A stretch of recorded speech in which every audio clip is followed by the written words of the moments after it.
Hi, this is Brandon Splay from thirstgym.com. Today we're talking about exercise called the Spoto press for bands. This is a great way to develop tightness and speed off the chest for your bench press. It's a very challenging variation, but I do think if you use this variation intelligently and train really honestly with it, I do think it will help you break through plateaus and help you hit some bench PRs. Here's what you're going to need to do.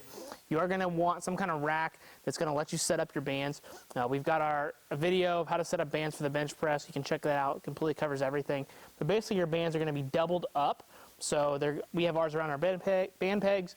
They're doubled up around the barbell here, and our barbell's in the rack. For most people, you're probably going to use doubled mini bands in this case. If you happen to bench less than 200 pounds, then you're probably going to use doubled micro bands. And if you happen to bench more than 405, you might actually use doubled greens or doubled monster mini bands. So the average person is probably going to use regular mini band those, but that'll at least give you some guidance in terms of what bands to pick. Otherwise, the regular bench press aspect of it's going to stay the same. So we're going to make sure that we've got our knuckles towards the ceiling. We got the bar right in the meat of our hands. We're going to keep our back tight. We're going to unrack the barbell, and then your foot pressure, whether you're tucked or out, that's all going to stay the same. And for like the regular Spoto press, the goal is to pause the weight about the width of the barbell off your chest. So, about 1 to 2 inches at the most. And then we want to make sure we own that pause. We really completely get a good stop, let the barbell stop, maintain all that tightness, and then continue to finish the rep.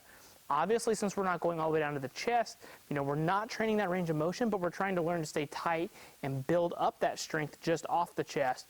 And the nice thing is, usually because of the isometrics and being able to stop like that and develop some general strength, we can get strong at about 15 degrees of the joint angle. So you're going to be about like training on the chest as long as you perform this correctly and really own your technique on it and you're honest with your pauses. I can't stress that enough, is that when you pause for this exercise, make sure you pause. Don't just come down and bro bench it. Actually come down, hit a good pause, and then press back. And if you have to, you can even extend those pauses and denote that in your own programming and coaching. So, to show you what this looks like here. We're going to be on the bench. We're going to get everything set. I'm going to just treat this like my regular bench press, like I'm bench pressing today.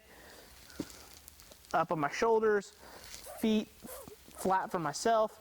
I'm in a good quality position. Hips are on the bench. I got the barbell. I'm going to unrack the barbell. I'm going to come down, stop, and then press.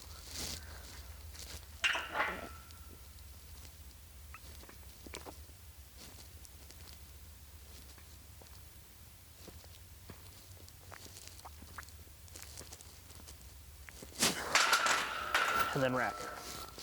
Now, obviously you would add load to this to hit your certain sets and reps that you have denoted for your programming, but in general for an exercise like this is a great supplemental exercise. I probably wouldn't put this as a 1 rep max, and the only reason I say that is because you're probably going to skimp on that pause. So if it's a supplemental exercise, you're less likely to do that, and it's probably going to be more consistent.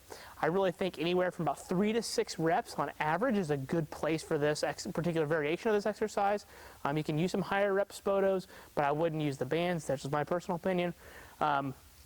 But I do think if you have in that 3 to 6 range and you really work on owning those pauses, you're still going to be able to handle some load, but it's also going to teach you how to finish those reps from that area and having power and explosion just off the chest if you're having issues with that. So that's really about the only place I would put it from a programming standpoint. I mean, I guess if you really wanted to do dynamic effort work with this, you could, but in my personal opinion, I would just do regular dynamic effort work all the way down to your chest and get the benefits from that aspect of it, and then use the Spoto maybe as a supplemental even on that day, because you've already got the bands and everything set up.